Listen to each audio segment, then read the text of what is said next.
point on an object where the weight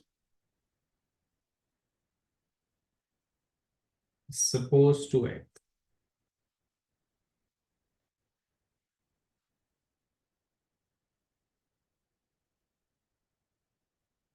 ठीक है, तो ये वो पॉइंट है जहां पर वेट जो है वो एक्ट कर रहा है। अब इसकी डिटेल्स आप सबको पता है कि अगर एक यूनिफॉर्म ऑब्जेक्ट है, यूनिफॉर्म डेंसिटी बोला, यूनिफॉर्म मास बोला, यूनिफॉर्म शेप बोला, तो इन दैट केस वो आपके पास क्या होगा, बिल्कुल एक ज्योमेट्रिक सेंटर में होगा। यार उमर भाई, इसका पेज नंबर एग्जैक्टली मुझे याद नहीं है, मतलब मेरे पास मेंशन नहीं है।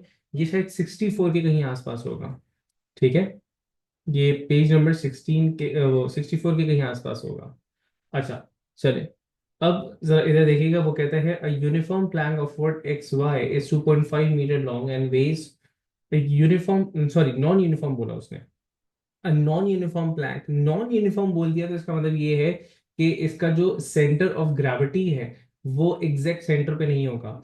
उसका उसकी जो लेंथ है that is 2.5 metres long and weighs 950 newton. उसका जो वेट है वो कहीं भी एक्ट कर रहा होगा जिस पॉइंट पे 950 न्यूटन का है। Force meters, spring balances A and B are attached to the plank at a distance 0.4 meters from each end as illustrated. दोनों एंड से 2.4 2.5 की टोटल लेंथ थी, दोनों एंड से 0.4 मीटर के फासले पे 2 न्यूटन मीटर जो है वो हैंग कर रखे हुए हैं। ठीक है ना, 2 न्यूटन मीटर के थ्रू इसको हैंग कर रखा हुआ है। उसने बोला calculate the reading on the force meter B. Force meter, अच्छा, when the plank is, अच्छा एक इंफॉर्मेशन हम यहाँ पे स्किप कर गए। when the plank is horizontal force meter A records 570 Newton's. ठीक है, अच्छा देखो, उसने बोला फोर्स मीटर बी की क्या रीडिंग होगी। यहाँ पे आपने इक्विलिब्रियम की, फोर्सेस इन इक्विलिब्रियम की लॉजिक यूज करनी है। जो डाउनवर्ड फोर्सेस हैं वो आपके पास अपवर्ड फोर्सेस के बराबर होनी चाहिए। तो जितनी भी फोर्सेस डाउनवर्ड लग रही है जो कि एक्चुअली वेट है, वो आपके पास अपवर्ड फोर्सेस के बराबर होगा। अब डाउनवर्ड आपके पास लग रहा था 950 न्यूटन का इसका वेट, और अपवर्ड डायरेक्शन में जो फोर्सेस आ रही होंगी वो रिकॉर्ड हो रही होंगी न्यूटन मीटर्स के ऊपर। तो 1 न्यूटन मीटर जो है वो तो आपके पास रिकॉर्ड कर देता है 570। तो जो रिमेनिंग है 950 में से रिमेनिंग अमाउंट होगा वो आपके पास रीडिंग होगी फोर्स मीटर बी की। तो इसकी वैल्यू मुझे बताइएगा, कैलकुलेटर्स आप सबके हाथ में होने चाहिए।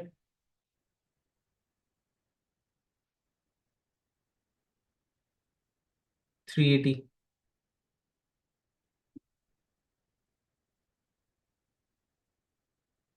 ठीक है, तो एफ आपके पास हो जाएगा 950 -570, 380। ठीक है, चलें जी, आगे बढ़ते हैं। आगे उसने आपसे बोला on figure 3.1 mark a likely position for the centre of gravity of the plank. अच्छा, सेंटर ऑफ ग्रेविटी किस पॉइंट पर होगा, वो आपने मतलब एग्जैक्ट पॉइंट नहीं, कहाँ हो सकता है। ये थोड़ा सा टेक्निकल क्वेश्चन पूछ लिया इसने।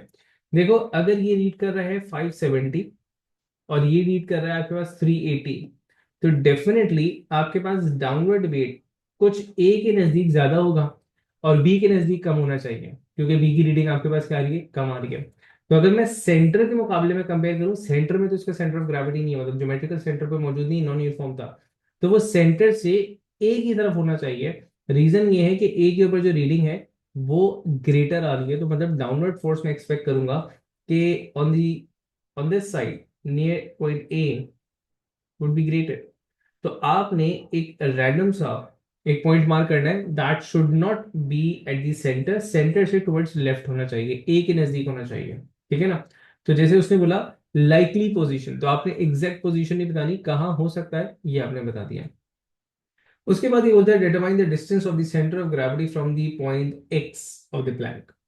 Point x of the plank आपके पास ये पॉइंट है। ठीक है, आपको सेंटर ऑफ ग्रेविटी मालूम करनी है। नाउ द पॉइंट इज कि अगर पॉइंट एक्स से मालूम करना है, मैं डिस्टेंस यहाँ पे क्या क्या, मैं पिवट मुझे लेना पड़ेगा यहाँ पे।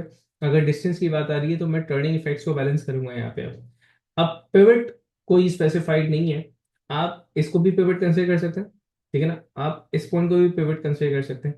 ठीक है, आप इस पॉइंट को भी पिवट कंसिडर कर सकते हैं, आप इस पॉइंट को भी पिवट कंसिडर कर सकते हैं। अब इक्वली गुड, अगर मैं लेट से आपने देखना होगा कि आसान तर कहाँ से हो जाएगा, क्योंकि डिस्टेंस ही मुझे x से मालूम करना है। तो let's consider point x as a pivot.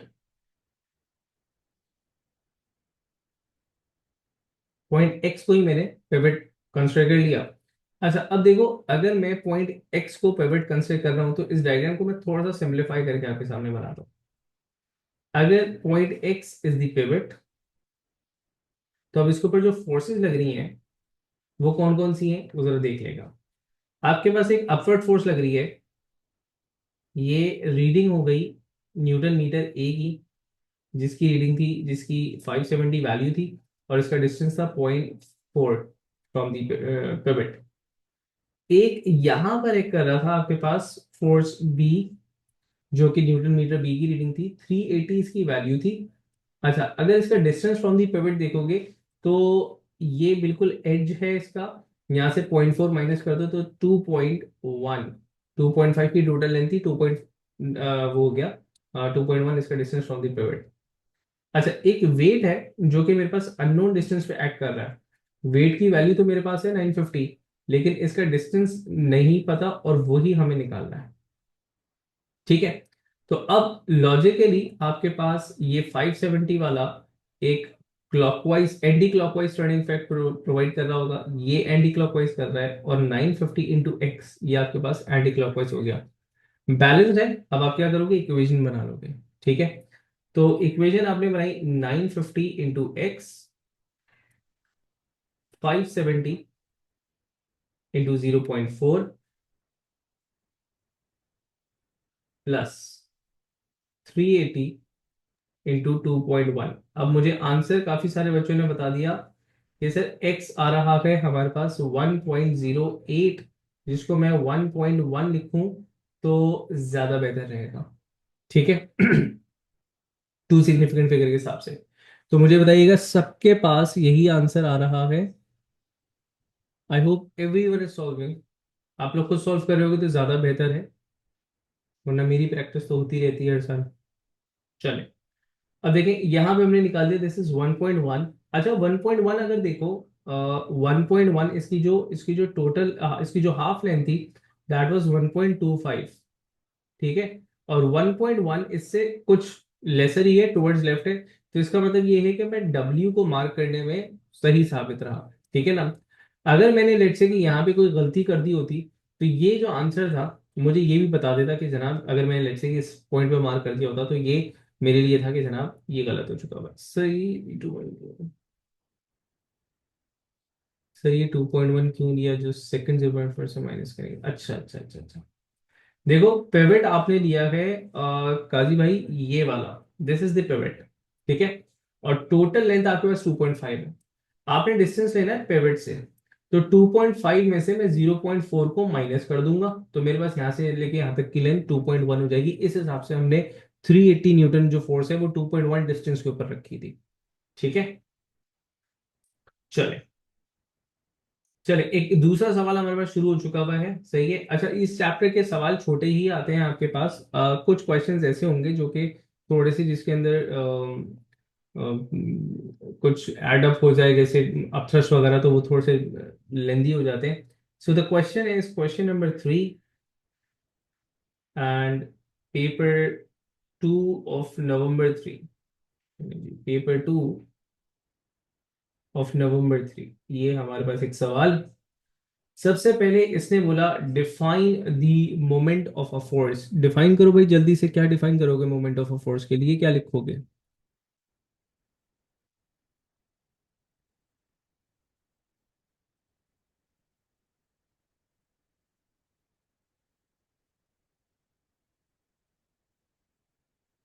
Product of force and perpendicular distance is the product of perpendicular distance from the, एक मिनट, product of force and the perpendicular distance from the, चले simply आप इसको इसी तरह define करोगे।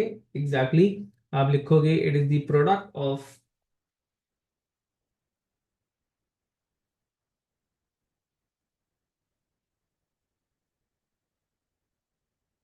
Of force and perpendicular distance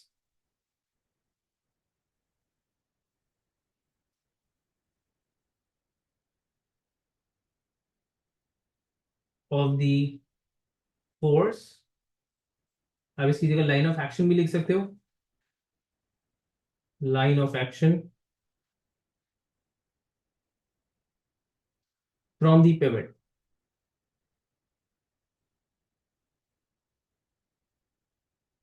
ठीक है, चाहो तो इसको आगे मैथमेटिकली लिख करके दे सकते हो, force into distance.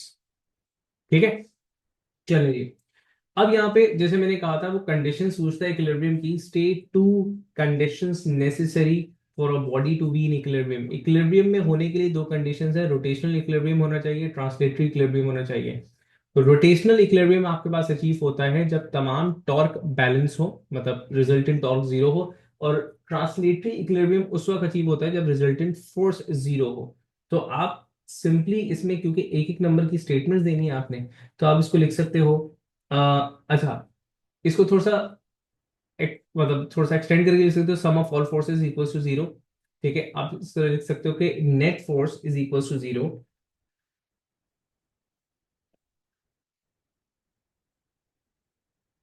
Net torque is equals to zero. सिर्फ इतना इस तरह लिख देना भी काफी होगा। एक चीज मैंने क्लास में एक स्टेटमेंट लिखी थी, ये समेशन का साइन होता है। अगर मैं इस बात को सिर्फ इस समेशन के साइन के साथ भी लिख दूं,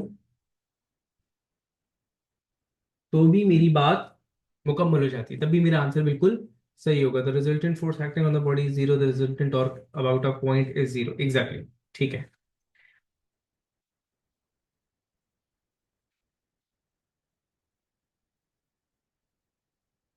ठीक है, चलिए अब आगे बढ़ते हैं। एक second.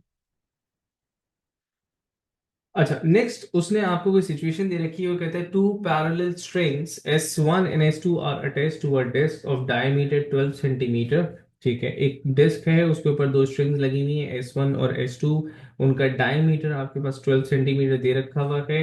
The disc is free to rotate about the axis normal to its plane, मतलब ये एक्सिस है, नॉर्मल टू इट्स प्लेन मतलब अगर if this is the disc तो एक्सिस ये इस तरह करके है। अच्छा, net force should be zero, net moment about any point should be zero. हाँ, नेट मोमेंट की जगह नेट टॉर्क का वर्ड यूज कर दो, वैसे सही है। सर वो line of action intercept at a single point, sir वो लाइन ऑफ एक्शन, नहीं नहीं नहीं नहीं नहीं अब्दुल रहमान साहब, वो line of action at a single point जो है, वो हम समझ लेंगे एक एक डायग्राम के थ्रू हम देखते थे। ठीक है ना, कि अगर हमारे पास फोर्सेस बैलेंस हों, तो उसको मतलब आप वेरीफाई किस तरह करोगे, मतलब ये बात कि तमाम फोर्सेस बैलेंस है, टॉर्क बैलेंस है, वेरीफाई डायग्राम में किस तरह करोगे, वो आप लाइन ऑफ एक्शन बना के देखते थे। अल्टीमेटली कंडीशन जो है वो आपके पास ये है कि फोर्सेस बैलेंस है, टॉर्क बैलेंस है, वो तो उसकी वेरिफिकेशन का प्रोसेस है कि लाइन ऑफ एक्शन आपने देख लिए थे। ठीक है, चले। सर मेरे पास तो सिर्फ 2018 से 24 तक। ठीक है बेटा, ये जब होशियारी करते हैं ना लोग, तो यही होता है उनके साथ। आपने होशियारी की थी, अब पेपर गायब हो गया आपके पास से। चले आगे बढ़ते हैं। The disc is free to rotate about an axis normal to its plane, the axis passes through the centre. ठीक है, the a lever of length 30 centimeter, 30 centimeter is attached to the disc. When a force F is applied to the right angles to the lever at its end, equal forces are produced in S1 and S2. अच्छा, the disc remains in equilibrium. Show the direction of the force in each string that acts on the disc. अच्छा, देखें, situation को पहले समझ लें। ये disc लगी हुई है, इस पे दो स्ट्रिंग्स लगी हुई है इस तरह करके। अच्छा, यहां से मैं एक फोर्स लगाऊंगा, 30 सेंटीमीटर का एक लीवर लगा हुआ है, जब मैं इसको रोटेट करूंगा डेफिनेटली ये इस तरह रोटेट करेगा। तो इस स्ट्रिंग के अंदर भी एक टेंशन फोर्स आएगी, इस स्ट्रिंग के अंदर भी टेंशन फोर्स आएगी। सबसे पहले इसने बोला था कि ये टेंशन फोर्सेस आप बता दें। तो जब ये इस तरह रोटेट कर रहे हैं, तो यहाँ जो टेंशन आ रही होगी वो कुछ इस टाइप की आ रही होगी, और यहाँ जो टेंशन आ रही होगी वो कुछ इस टाइप की आ रही होगी। अरे वो समझ गए, अच्छा नहीं, एक second, sorry sorry sorry sorry sorry. इसने बोला वो इक्विलिब्रियम में है, तो इक्विलिब्रियम में होने का मतलब ये है कि अगर ये इधर टॉर्क लगा रहा होगा, तो इन स्ट्रिंग्स की वजह से एक ऑपोजिट टॉर्क मिल रहा होगा, क्योंकि वो इक्विलिब्रियम में मौजूद है।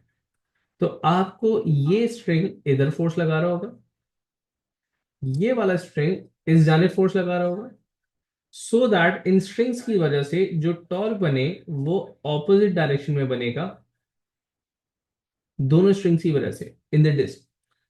ऑपोजिट किसके? ये जो लीवर के अंदर जो टॉर्क क्रिएट हो रहा है इसके ऑपोजिट। क्यों ऐसा है? क्योंकि उसने बोला कि ये इक्विलिब्रियम में है, अगर वो इक्विलिब्रियम में है तो टॉर्क जो होगा वो बैलेंस होगा। बेटा हम लोग कर रहे हैं टर्निंग इफेक्ट, मतलब फोर्सेस डेंसिटी प्रेशर है उसमें स्पेसिफिकली टर्निंग इफेक्ट देख रहे हैं। मैं दोबारा समझा देता हूँ इस पॉइंट को। बेटा ये थोड़ा सा टेक्निकल पॉइंट आ गया। यहाँ पे आप ये देखिएगा, उसने बोला a disc the disc remains in equilibrium, मतलब वो रोटेट नहीं कर रही है। अगर मैं यहां से इसको रोटेट करता हूं in an anti clockwise direction, तो यकीनी सी बात यह है कि इसको बैलेंस कर रहा होगा एक क्लॉकवाइज मोमेंट ऑल्सो। ठीक है।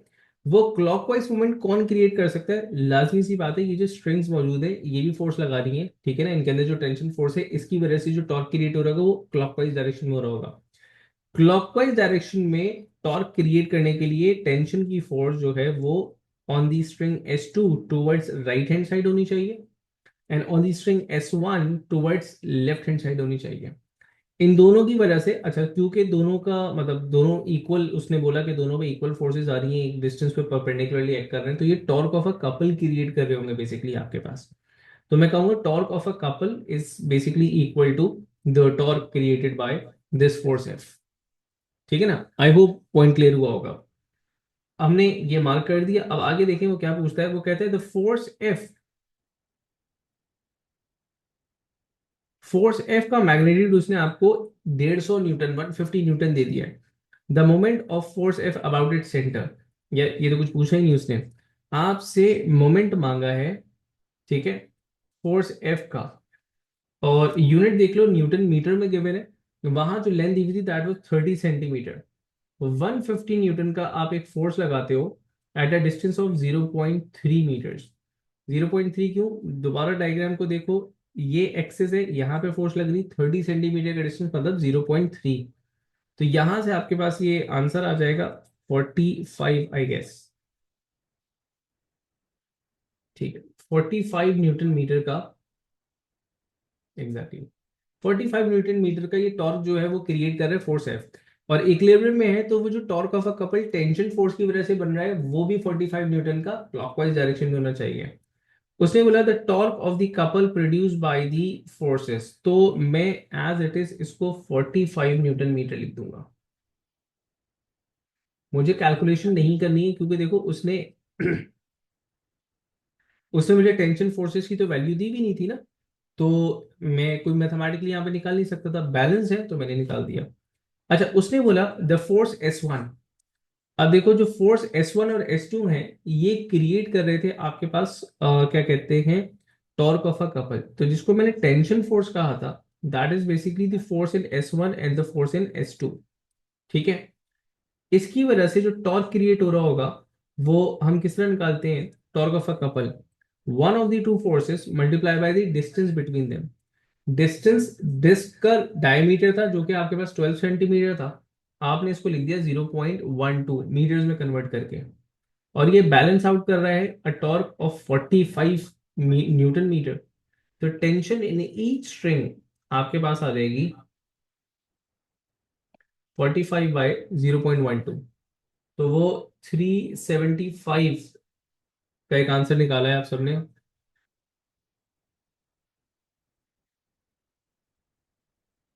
अच्छा, कंपोनेंट्स निकालने की जरूरत नहीं है। देखो एक सवाल यहाँ पर आया है, इट्स अ गुड क्वेश्चन, सब सुनो इसको। उसने सवाल में पूछा सर यहाँ पे मैं कंपोनेंट्स बना दूं, ठीक है, मुझे कोई बताएगा कंपोनेंट्स बनाने की इस सिचुएशन में जब हम टर्निंग इफेक्ट सॉल्व कर रहे हो कंपोनेंट बनाने की जरूरत कब पेश आती है, और यहाँ पे उस जरूरत है या नहीं है?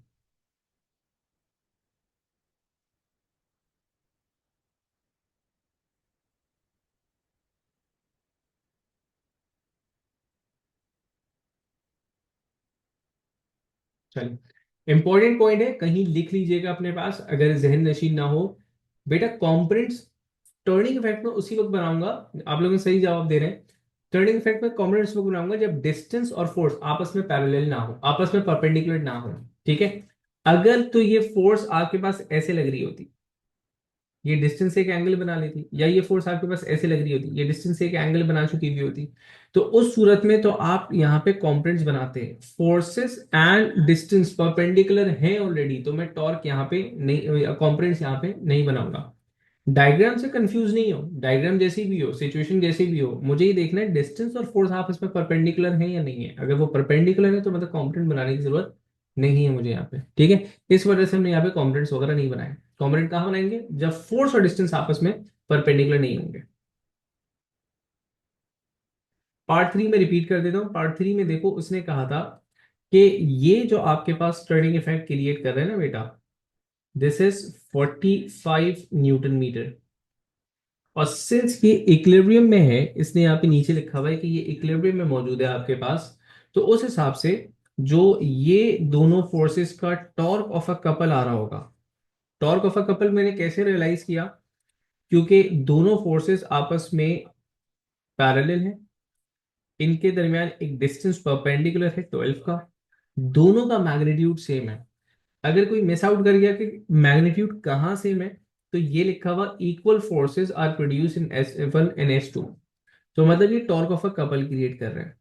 तो इक्विलिब्रियम में होने की वजह से जो torque of a couple create हो रहा होगा वो one of the two forces into the perpendicular distance between the two forces के हिसाब से T इंटू 0.12, 0.12 बेटा ये वाला डिस्टेंस है आपके पास, ठीक है।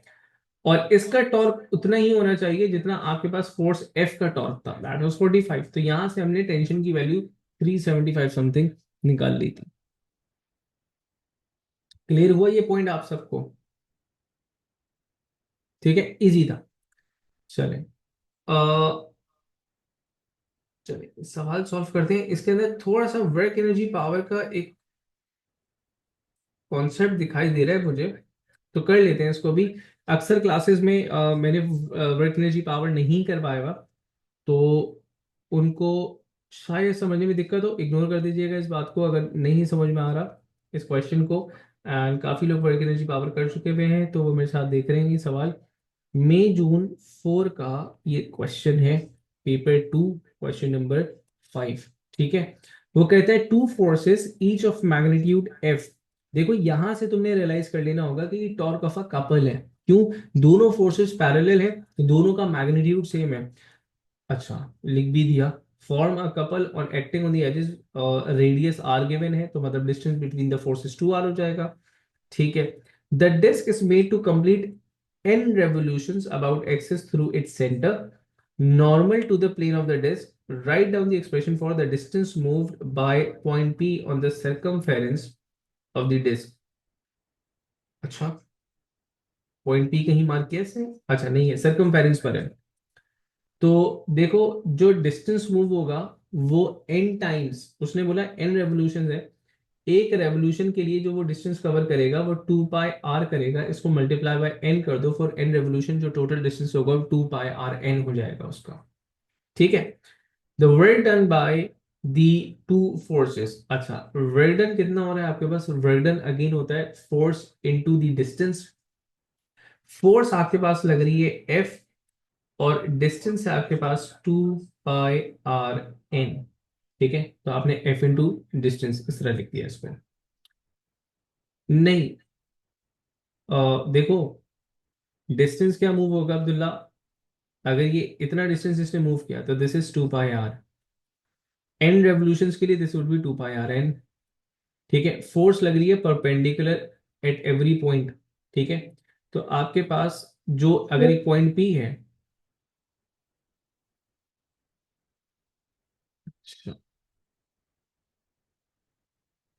What is normal to the plane? Normal to the plane का मतलब ये है कि अगर आपके पास ये मतलब यहाँ पे डायग्राम बनी हुई है तो this is normal to the plane, ठीक है ना, मतलब जो आपका स्क्रीन का परपेंडिकुलर होगा that's normal to the plane, ठीक है।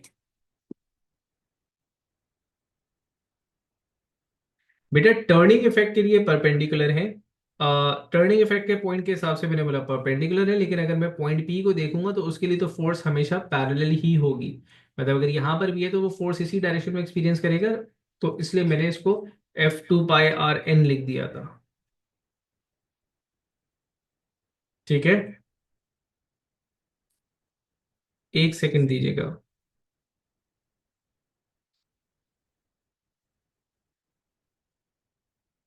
अच्छा, मैं इसको एक दफा समझा देता हूँ, एक सेकंड रुकिएगा, कुछ बच्चे वेट कर रहे हैं क्लास के बाहर शायद, मैं उनको लिंक प्रोवाइड कर दूं।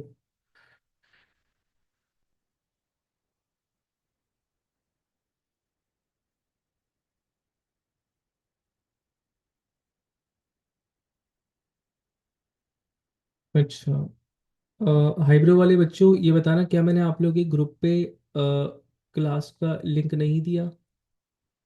ये तो इतने सारे लिंक होते हैं यार, पता भी नहीं चलता।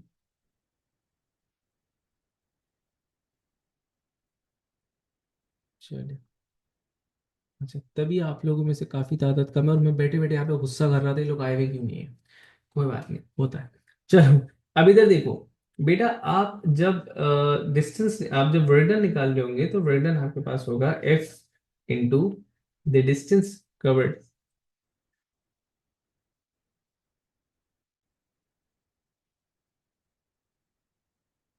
एफ इंटू टू आर किस हिसाब से?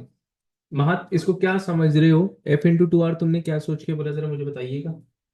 मतलब मैं जनरली पूछना चाह रहा हूँ, मतलब मैं डांट नहीं रहा हूँ, मैं जनरली पूछने जा रहा हूँ कि on what basis, on what concept से आपने एफ इंटू टू आर उसको कंक्लूड कर रहे हो?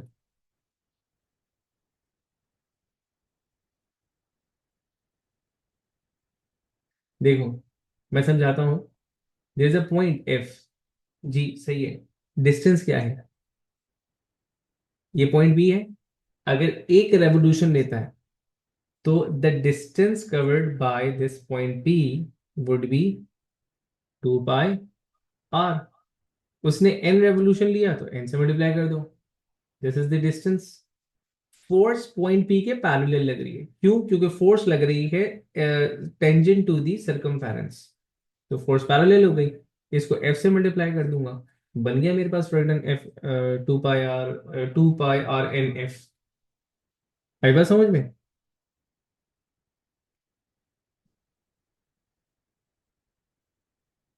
डिस्टेंस का आंसर, तो यही आंसर है अहमद, सुनिएगा बेटा।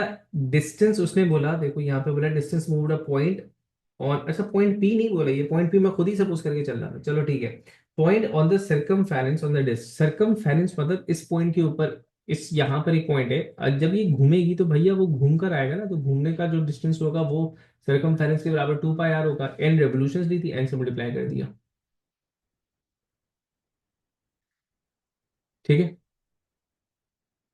अच्छा, वो हजरात जो मुझसे बार बार पूछ रहे हैं सर ये कौन सा टॉपिक चल रहा है, आपको देख के क्या लग रहा है इलेक्ट्रिसिटी पढ़ा रहा हूं मैं?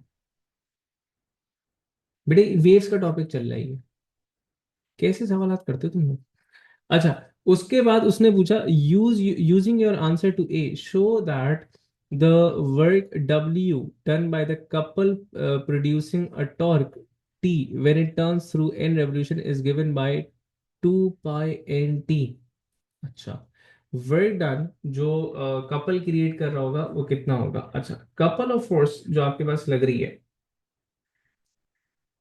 वो आपके पास लग रही है T eight a distance of,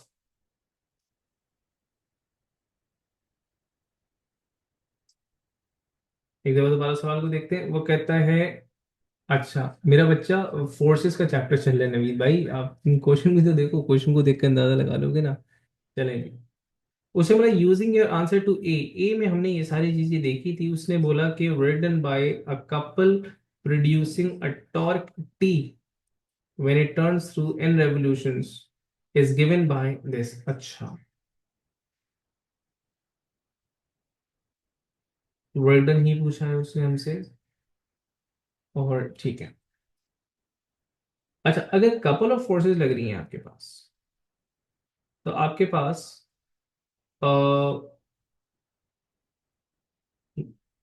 force आपके पास हो जाएगी टी, ठीक है, और जो डिस्टेंस हम कवर कर रहे हैं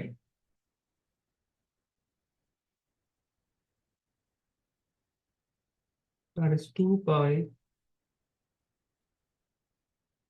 और इंटू एन। अच्छा,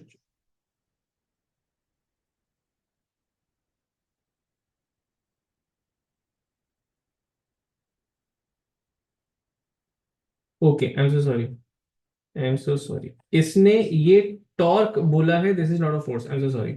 अच्छा, ये जो टॉर्क होगा दैट वुड बी, अगर मैं फोर्स को कंसिडर करूं, एफ इंटू 2r, तो ये टॉर्क ऑफ अ कपल की वैल्यू होगी। हाँ एग्जैक्टली, मैं उसको टेंशन फोर्स समझ बैठा। तो यहां से मेरे पास जो फोर्स की वैल्यू आ जाएगी दैट वुड बी T/2r। ठीक है। अच्छा, अब ये वैल्यू मैं यहाँ पे इस्तेमाल कर लेता हूँ, तो वर्डन में तो मैंने जो फोर्स लगाई थी that was T/2r, and distance जो हमने कवर करवाया था दैट वाज 2πr n। लेकिन यहाँ से तो मेरे पास 2 और 2 भी कैंसिल आउट हो रहा है, तो ये 2 क्यों कैंसिल आउट हो रहा है, मैं एक दफा दोबारा देख लेता हूँ। F/2r is the torque of a couple. Force is T/2r, ये भी कर लिया हम लोगों ने। वर्क डन जब हम निकाल रहे हैं, तो वर्क डन को हम निकालेंगे force into distance, and distance was 2πr n।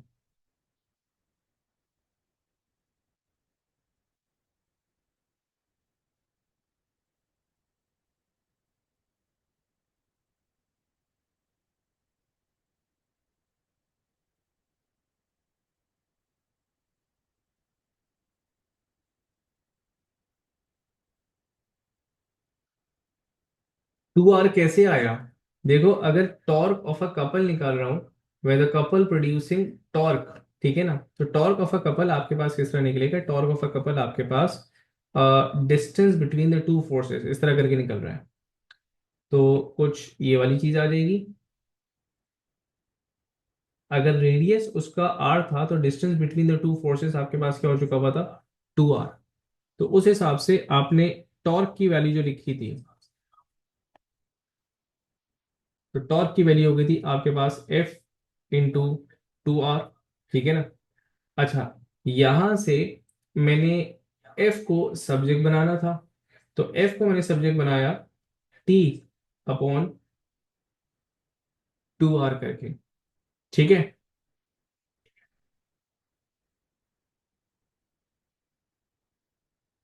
Exactly exactly।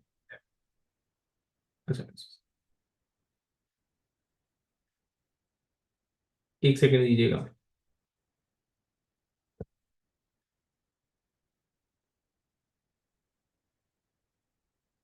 नहीं नहीं नहीं नहीं, आपको ये खरीदने की जरूरत नहीं है भाई, आपको खरीदने की जरूरत नहीं है। अच्छा, चलिए एक दफा दोबारा देख लेते हम क्या यहाँ पे गलती कर रहे हैं, तो उसको देख लेंगे। हमने कहा हमें वर्डन चाहिए था, तो work done is F into the distance.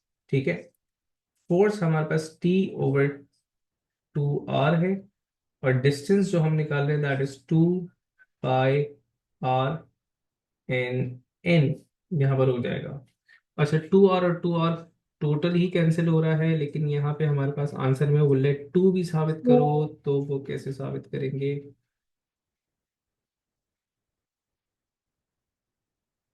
Okay, एक सेकंड, एक सेकंड, बड़ी एक सेकंड, सॉरी यार, आई एम सो सॉरी, आज मैं बहुत गलतियां कर रहा हूँ।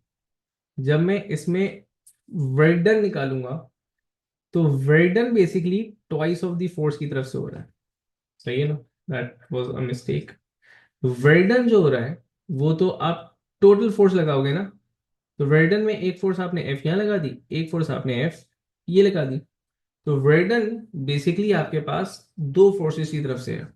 तो आपने कहा twice of 2/2r, and distance हमने निकाला था 2πr/n। ठीक है। तो अब यहां से आप 2 into r, and r cancel out कर रहे हैं, लेकिन ये जो 2 आपके पास बच रहा है ना आखिर में, ये फोर्सेस का है, क्योंकि फोर्स आपके पास ट्वाइस द फोर्स लग रही है। अगर मैं वर्डन निकाल रहा हूं, तो हम टॉर्क वाली लॉजिक ले गए थे, वर्डन के लिए तो आपके पास फोर्स लग रही है 2, ट्वाइस ऑफ एफ। आई बस समझ में?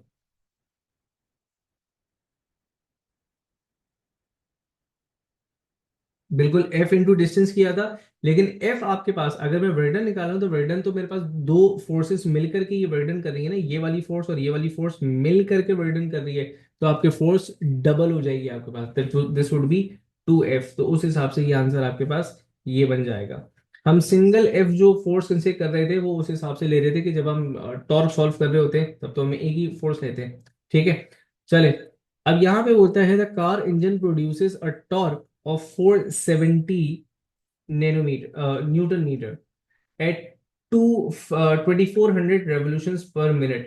Calculate the output power of the engine। अच्छा जी, टू 2400 revolutions per minute आ रहे हैं आपके पास। आउटपुट पावर आपको चाहिए।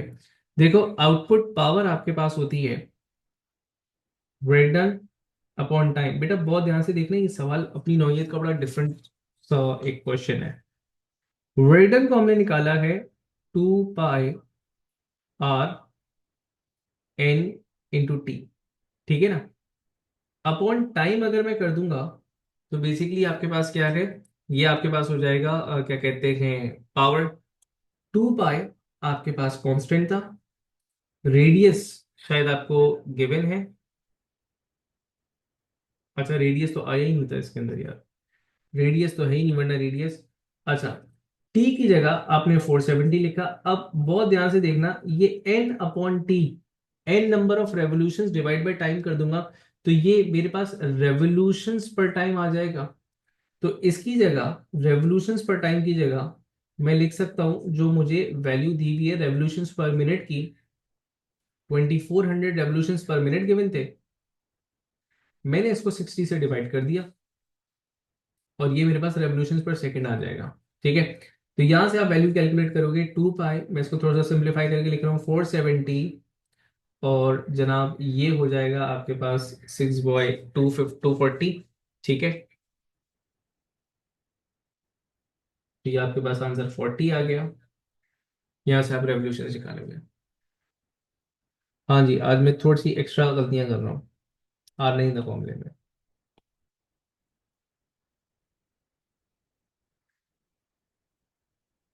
ठीक है, ये इतने बड़े से आंसर को थोड़ा सा मैं सिंप्लीफाई कर दूं, मैंने लिखा है इसको 12।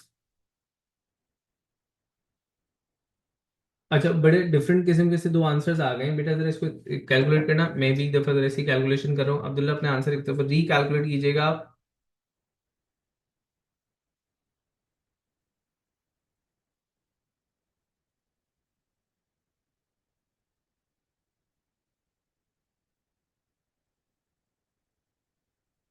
अच्छा यही आंसर है काजी, फिर आपका आंसर गलत आ रहा है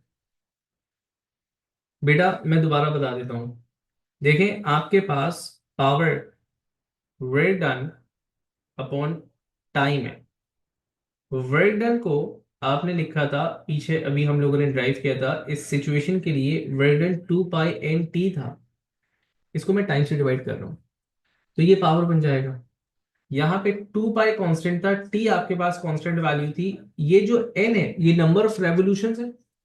इसको अगर मैं टाइम से डिवाइड कर दूं तो एन नंबर ऑफ रेवोल्यूशंस पर सेकंड, तो ये रेवोल्यूशंस पर टाइम ही आ गया ना मेरे पास। जो वैल्यू मुझे यहाँ पे 2400 पर मिनट दिया हुआ था, जिसको मैंने 2400 डिवाइड बाई 60 करके पर सेकंड निकाल लिया था, तो इस हिसाब से हो गया था 40 रेवोल्यूशंस पर सेकंड। तो एन अपॉन टी की जगह मैंने 40 रेवोल्यूशंस पर सेकंड यूज किया था यहाँ पे। क्लियर हुई बात। उस हिसाब से आप सबके पास आंसर आ रहा है करीब 1, 2 एंड बिल्कुल बिल्कुल सेकंड में लेना बहुत जरूरी है। × 10⁵ आ रहा है शायद ठीक है ना, तो ये आंसर है। बेटा इसको सेकंड में करना क्यों जरूरी है, क्योंकि जब आप पावर निकालते हो तो पावर में it is joules per second, right. तो आपका टाइम सेकंड्स में होना चाहिए, इसलिए आपने उसको सेकंड में कन्वर्ट किया था। सही है, अगर ये 2400 पर सेकंड दिया हुआ था तो आप यहाँ पे ये करते भी नहीं, आप डायरेक्ट 2400 की वैल्यू यूज कर रहे होते। ठीक है चले। अच्छा सवाल था भाई ये, इसने थोड़ा सा दिमाग घुमाया हुआ था। अच्छा ये एक बहुत ही बेसिक सा सवाल है जो मैं नहीं सॉल्व करूंगा, मतलब आप उसको देख लीजिएगा। देखते उसने बोला डिफाइन प्रेशर, उसके बाद उसने बोला प्रेशर की यूनिट्स बता दो, और उसके बाद इसने बोला कि ये जो प्रेशर का फॉर्मूला है रो जी एच, इसको ड्राइव करके दे दो। तो ये बहुत ही कॉमन सी चीजें हैं जो हम लोगों ने क्लास में कर रखी हुई हैं, इसको आप इजीली कर सकते हो। इस टाइप के जहाँ क्वेश्चंस देखो तो उसको स्किप कर देना, क्योंकि दिस यू ट्यूब शेप जो है वो आपके पास, यू शेप ट्यूब जो है वो आपके पास अब सिलेबस का पार्ट नहीं है। ठीक है, ये सवाल कुछ मजेदार सा लग रहा है तो इसको हम ट्राई कर रहे हैं। This is question number 2। Question 2 of paper 2 May June 6। Paper 2 May June 6। ठीक है, चलिए। क्वेश्चन में सबसे पहले वो आपसे बोलते हैं, a rod A B is hinged, a rod AB is hinged to a wall at A. The rod is held horizontally by means of the cord BD. cord BD ये रहा रॉड, उसको उसको हमने हेल्ड कर रखा हुआ है। ठीक है, attach to the rod at point A to the wall at B. ठीक है, the rod has a weight W and the centre of gravity of the rod at C. मतलब रॉड आपके पास यूनिफॉर्म नहीं है, सेंटर ऑफ ग्रेविटी जो है वो point सी के ऊपर कहीं मौजूद है। The rod is held in equilibrium by the force T in the cord and the force F produced at the hinge. तीन फोर्सेस लग रही हैं आपके पास, एक ये और एक ये फोर्स, और इन तीनों फोर्सेस के रिजल्टेंट के तौर पे आपके पास ये जो रॉड है ये इक्विलिब्रियम में है, मतलब हॉरिजॉन्टल पोजीशन के ऊपर मौजूद है। चले, उसने बोला what is centre of gravity. हम अभी थोड़ी देर पहले डिफाइन कर चुके हैं, centre of gravity is the point जहां पर वेट एक्ट कर रहा होता है। The equilibrium of the body, तो इक्विलिब्रियम ऑफ द बॉडी के लिए आप वही बोल देंगे। अच्छा, ऐसे सवाल को मैं इसको दोबारा इसलिए लिख रहा हूँ क्योंकि डिफरेंट अंदाज से इसने पूछा। एग्जैक्टली exactly, आप इसको तो लिखेंगे point where weight is suppose to act. अच्छा, ये जो सिमिलर से क्वेश्चन आ रहे हैं इसको मैं स्किप कर देता हूँ क्योंकि डेफिनेटली हमें क्लास के टाइम को वो देखना है। एक टिप है कि जब आप प्रैक्टिस कर रहे हो, लेट्स से कि आप टॉपिकल कर रहे हो, अब हर सवाल का पहला, हर क्वेश्चन में जो पहला पार्ट आ रहा है वो आ रहा है डिफाइन या what is centre of gravity, तो बेटा कोशिश करो हर दफा लिख दो, जहन नशीन हो जाए बहुत अच्छे से। अच्छा, उसने ये नहीं पूछा what are the two conditions of equilibrium, उसने ये बोला state what is meant by equilibrium. ठीक है, तो इस बात को आपने वही बात लिखनी है, लेकिन रिफ्रेश किस तरह करोगे ये चीजें देख लेना। तो आप लिखेंगे when all forces and all torque acting on an object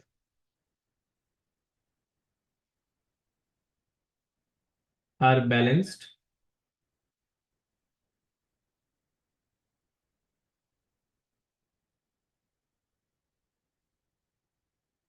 the object is said to be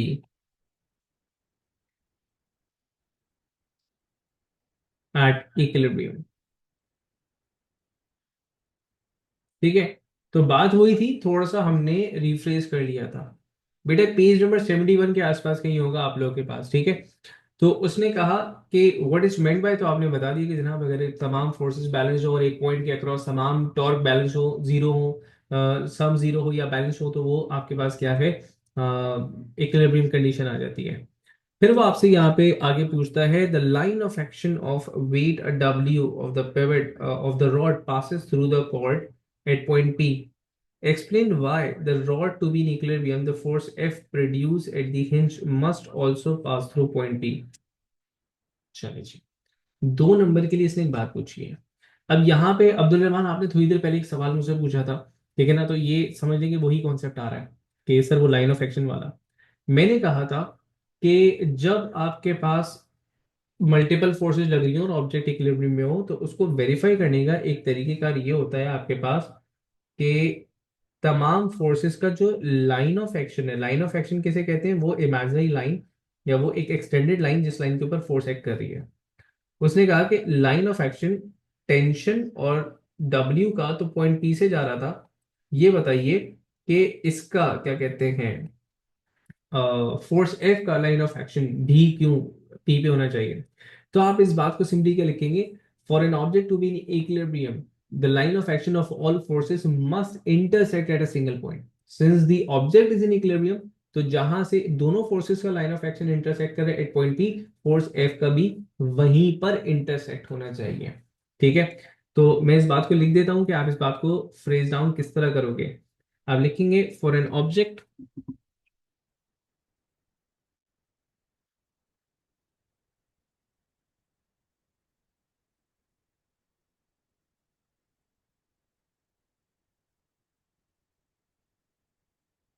for an object at equilibrium,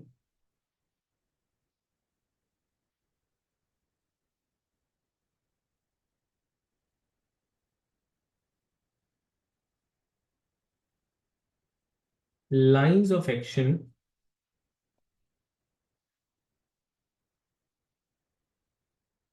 from all forces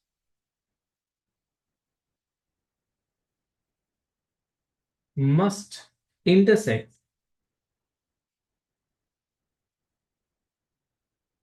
at a single point.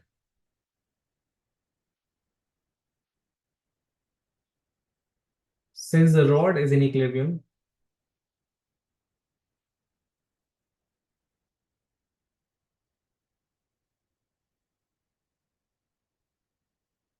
the line of action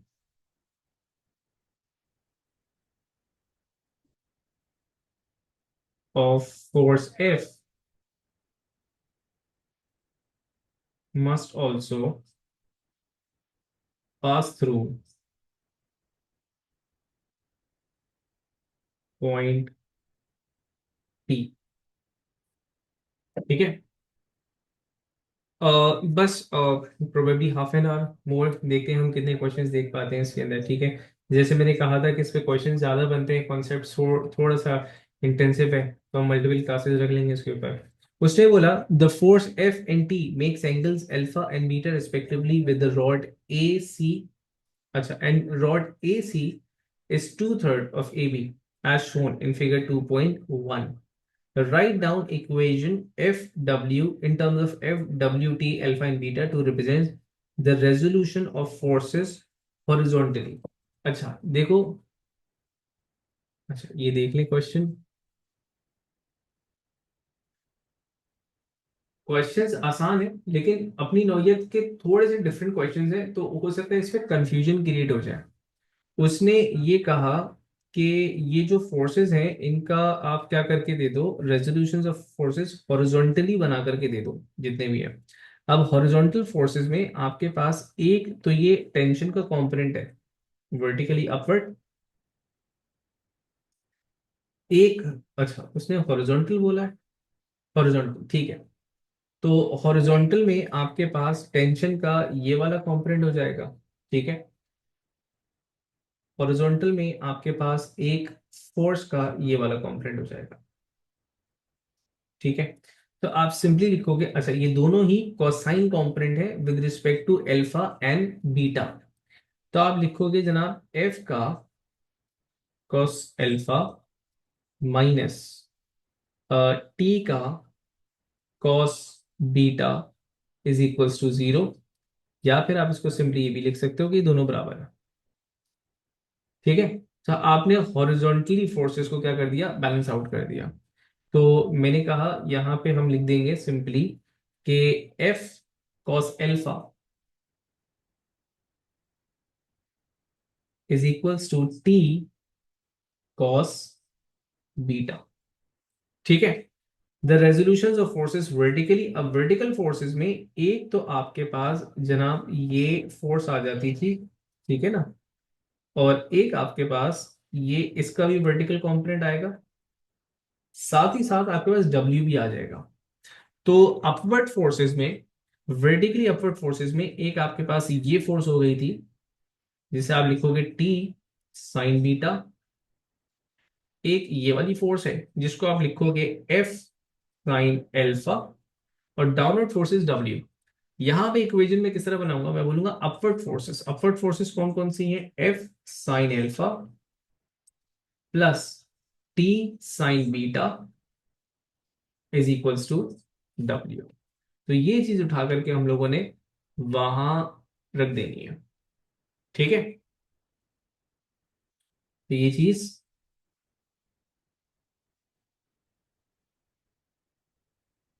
दफा करो। अच्छा जी।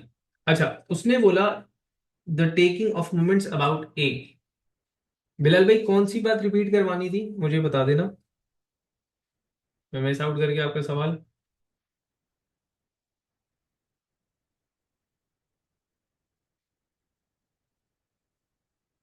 चलो, एक दफा दोबारा देख लो, इसको एक दफा फिर से देखते हैं। उसने बोला कि ये आपके पास फोर्सेस गिवन है।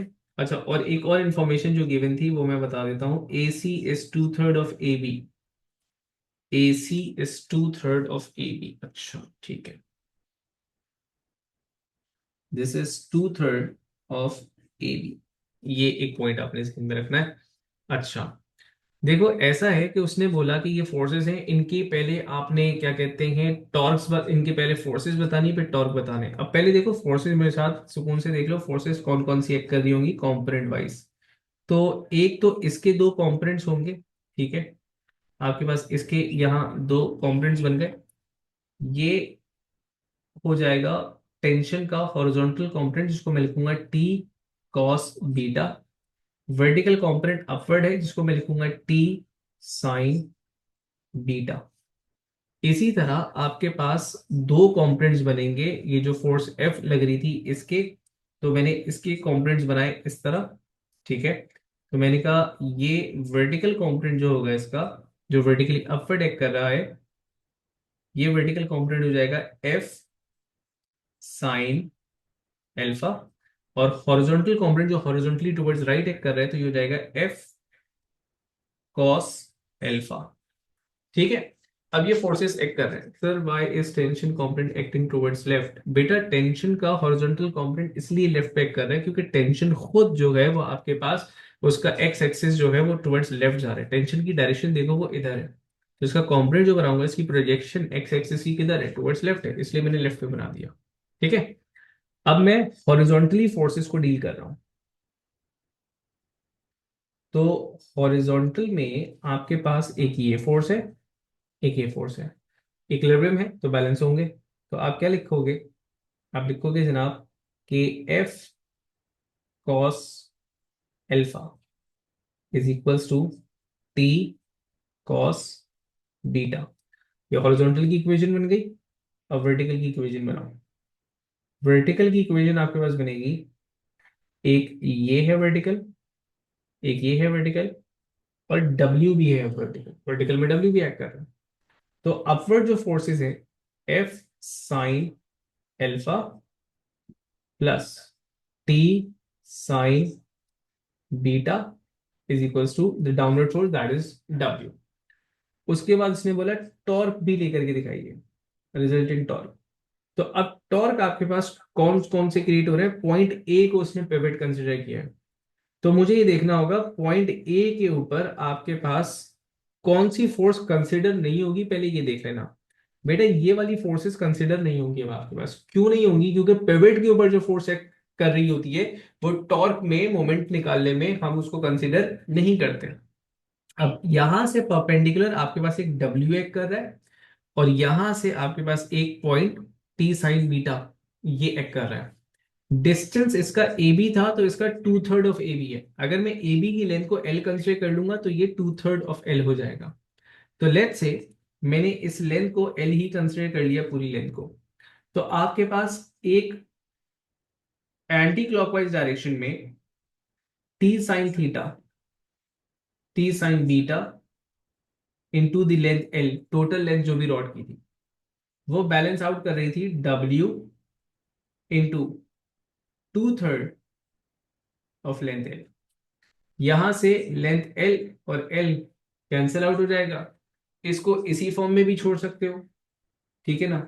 इसको लिख सकते हो T sine beta is equal to two W upon three. ये हो गया आपके पास, ठीक है। सो ये थर्ड पार्ट का आंसर था आपके पास, जहां पे उसने आपसे बोला था कि बाय टेकिंग मोमेंट्स अबाउट ए। तो क्लियर हो गया बेटा ये पॉइंट आप लोग को, this was point one, this is part two, and this is part three over here। Okay बेटा, कौन सा वाला पॉइंट है जो दोबारा एक्सप्लेन करना है मुझे बताना। थर्ड वाला, अच्छा।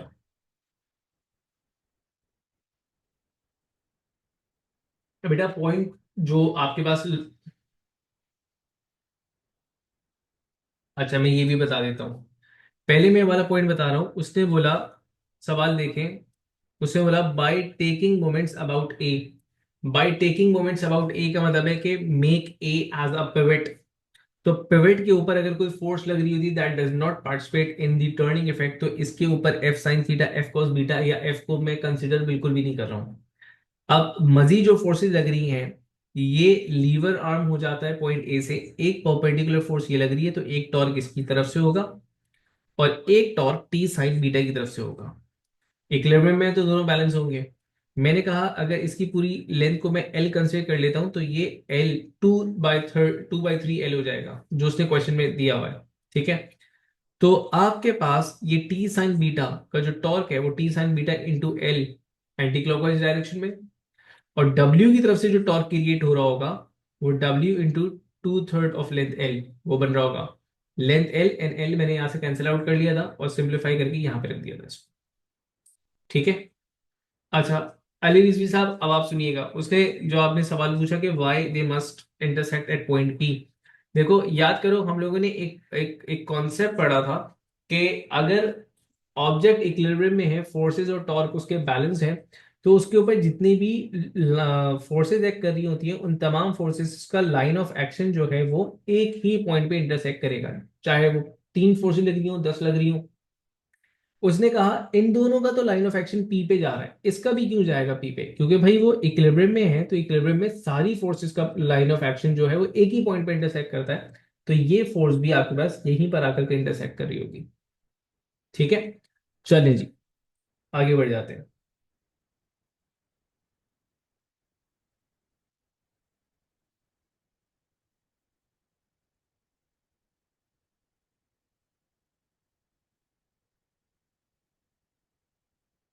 चले, डेंसिटी डेंसिटी से रिलेटेड एक क्वेश्चन आ गया है। ठीक है, तो वो सवाल देख रहे हैं हम लोग। क्वेश्चन नंबर 3 है ये। This is paper 2 of June 7।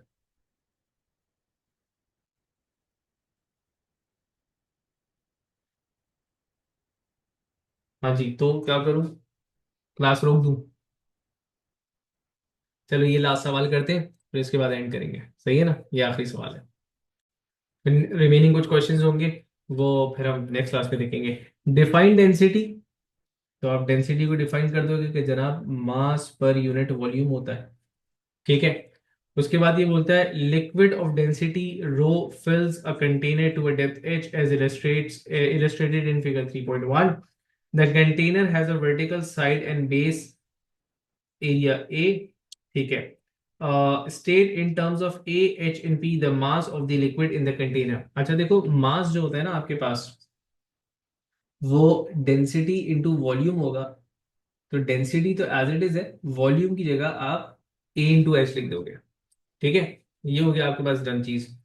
Hence drive an expression for the pressure P exerted by the liquid on the base of the container।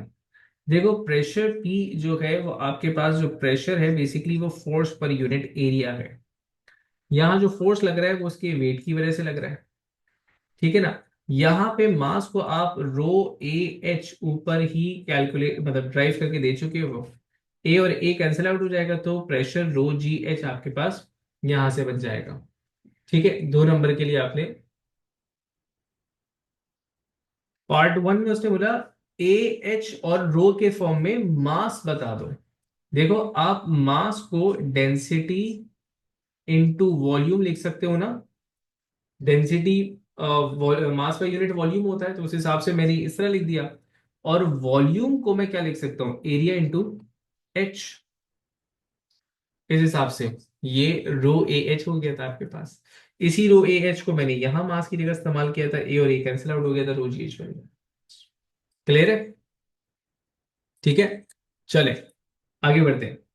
आगे उसने बोल कुछ अजीब सी बातें कर रहा है आगे, लेकिन देख लेते हैं। तो कहते हैं the density of liquid water is 1 ग्राम पर सी एन क्यूब। ठीक है। The density of water vapor at atmospheric pressure is approximately 1 by 1600 grams per cm cube. Determine volume of water ratio चाहिए and volume of equal mass. ठीक है जी. Volume का ratio चाहिए. तो अगर मैं बात करूं वॉल्यूम का रेशो के लिए, पहले मैं डेंसिटी मास और वॉल्यूम को अगर रिलेट करूं तो डेंसिटी मेरे पास गिवन थी मास पर यूनिट वॉल्यूम. वॉल्यूम मेरे पास हो जाएगा मास पर यूनिट डेंसिटी. ठीक है. वॉल्यूम ऑफ वाटर अगर निकालूंगा तो इक्वल मास है मेरे पास, तो मैंने लिखा मास की जगह m और डेंसिटी की जगह रखा मैंने 1 ओनली. ठीक है. डिवाइड बाय, अच्छा नहीं, इसने ऊपर वेपर रखा हुआ है, सॉरी. तो ये हो जाएगा, अगर मैं वेपर की बात करूं तो मास आपके पास एज इट इज था, और इसकी डेंसिटी लिखूंगा तो 1/, क्या कहते हैं, 1600, इस तरह का कुछ हो जाएगा मेरे पास. ठीक है. और इक्वल मास इसका चाहिए था, तो ये हो जाएगा आपके पास मास ओवर इसकी डेंसिटी थी आपके पास 1. ठीक है. ये मास और मास आपके पास कैंसिल आउट हो जाएगा, डिनोमिनेटर में यहाँ 1 बचा, ये आपके पास ऊपर चले जाएगा, तो आपके पास जो रेशो आ रहा है दैट इज इक्वल्स टू 1600. ठीक है.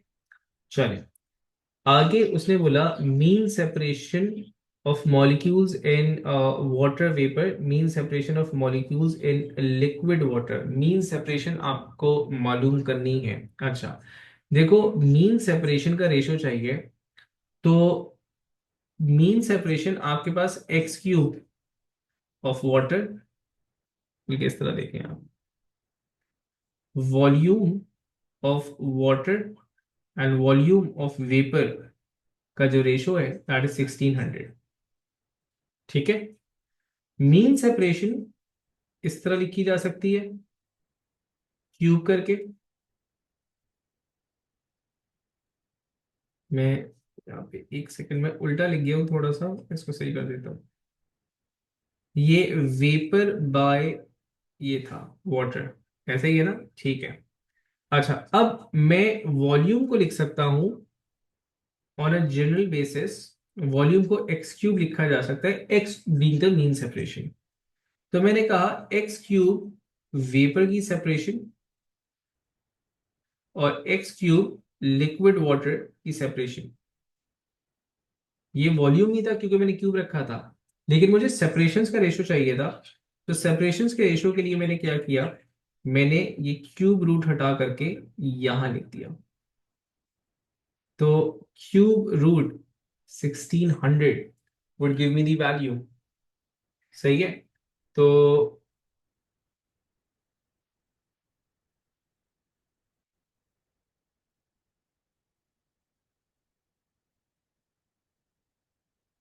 3 and this is 16.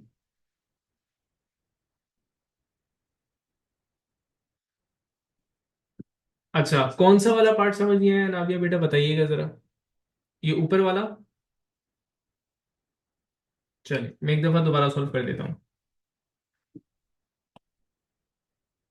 देखो, वॉल्यूम ऑफ वाटर वेपर मतलब एंड वॉल्यूम ऑफ लिक्विड. ठीक है ना, ये गैसीय स्टेट में और ये लिक्विड स्टेट में. वॉल्यूम आपके पास बराबर होता है मास ओवर डेंसिटी के. मासेस दोनों के सेम है, सिर्फ डेंसिटीज का फर्क है. तो अगर मैं लिखूंगा वेपर के लिए, तो वो हो जाएगा मास ओवर इट्स डेंसिटी. ठीक है ना. मैं थोड़ा सा अलग से सॉल्व कर लेता हूँ. चलिए, वॉल्यूम ऑफ वेपर अगर मैं निकाल रहा हूं तो मैंने कहा मास ओवर इट्स डेंसिटी. डेंसिटी क्या है, 1/1600. तो इसका वॉल्यूम हो जाएगा 1600 m, मतलब ये रेसिप्रोकेट होकर के ऊपर चला गया. अच्छा, इसी तरह वॉल्यूम ऑफ वाटर अगर मैं निकालूंगा तो मास आपने वही रखना है m, वैल्यू आपके पास चेंज नहीं हो रही है. डेंसिटी आपके पास सिर्फ थी 1, तो ये बचा आपके पास m. अब आपने क्या था, वॉल्यूम्स का रेशियो चाहिए था. तो वॉल्यूम ऑफ वाटर वेपर आपके पास 1600 m आ रहा था, और वॉल्यूम ऑफ लिक्विड वाटर आपके पास आ रहा था ओनली m. तो ये m और m कैंसिल आउट हुआ, रेशियो आपके पास आ गया 1600 का. ठीक है. अच्छा, अब पार्ट टू को गौर से देखें। उससे बोला मीन सेपरेशन चाहिए। मीन सेपरेशन आपके पास क्या होती है? मीन सेपरेशन को आप एक्स क्यूब के तौर पे लिख सकते हो, ठीक है ना? मतलब वॉल्यूम को आप एक्स क्यूब लिख सकते हो, तो मीन सेपरेशन आपके पास क्या हो जाएगी? Under cube root of volume. ये मीन सेपरेशन हो गई आपके पास, ठीक है? तो मैंने इस तरह स्टार्ट किया। मैंने कहा जनाब, वॉल्यूम्स का जो रेशो था वो आपके पास 1600 आ रहा था, ठीक है? मैं इनके वॉल्यूम्स को लिख सकता हूं एक्स क्यूब वेबर के लिए, एक्स क्यूब ये लिक्विड वाटर के लिए। ये अभी भी वॉल्यूम्स है, लेकिन अगर मैं यहां से ये क्यूब हटा दूं, किस तरह हटेगा? ऑन द अदर साइड मैं इसको इस तरह लिख दूं। तो बेटा ये रेशो मेरे पास किस चीज का हो गया? ये ratio mean separation of water vapours and liquid water. तो ऊपर वाले आंसर को आपने क्या किया? तो कर दिया। अच्छा देखो, वो आपने यहाँ पे जो गिवन डेटा है, वो जो हमने एवर क्लास में किया था, that was an average value. यहाँ पे हमने इसके गिवन डेटा के हिसाब से सॉल्व करना है ना, जो एग्जैक्ट वैल्यू मांग रहा है वो हमसे, ठीक है? तो हमने, अच्छा याद रखना, याद करो, हमने उसको लिखा था ऑलमोस्ट 10। तो क्या ये ऑलमोस्ट 10 नहीं है आपके पास? हमने तो ऑन एन एवरेज बात की थी। So for every one volume, हाँ ऐसे ही है। अली जी साहब, आपके सवाल का जवाब दिया ये मैंने। अच्छा, उसके बाद ये बोलता है state every the molecules in solid have approximately the same separation. अच्छा, ये जो चीजें थी, strong rigid forces between the molecules in solids, ये पहले कभी आता था जब हम मॉलिक्यूलर स्ट्रक्चर पढ़ते थे, ठीक है ना? अब वो यहाँ पर हम नहीं पढ़ रहे हैं, तो ये वाले सवाल का जवाब हम नहीं देंगे, ठीक है? लेकिन अगर वो किसी तौर पे पूछे तो आप ये यहाँ पे बोलेंगे कि जनाब डेंसिटीज जो हैं for equal masses, densities almost same. For equal, या लिखेंगे आप for a specific sample, density is same in liquid और सॉलिड स्टेट। इसका मतलब ये है कि उसकी मीन सेपरेशन पे कोई खास फर्क नहीं पड़ा है, क्योंकि डेंसिटी पे कोई खास फर्क नहीं पड़ रहा, ठीक है? क्यूब कैसे आया? अच्छा यार, याद है कि हमने कहा था सेपरेशन अगर एक्स है तो वॉल्यूम एक्स क्यूब हो जाएगा, ऐसे आया था। तो वॉल्यूम की जगह मैंने एक्स क्यूब लिख दिया था, दैट्स इट। चलिए, और मैं सोचा था इस सवाल को स्किप कर दें। चले। अच्छा, क्योंकि काफी बच्चे थक गए, काफी बच्चों की क्लास है, तो आई हम लोग यहाँ तक कर रहे हैं। कुछ आगे के क्वेश्चन थे, बड़े मजेदार से थे, तो मैं कोशिश करूंगा कि आने वाले क्वेश्चंस में अगर कोई स्पेसिफिक क्वेश्चन देखा तो नेक्स्ट क्लास में वो करेंगे, सही है?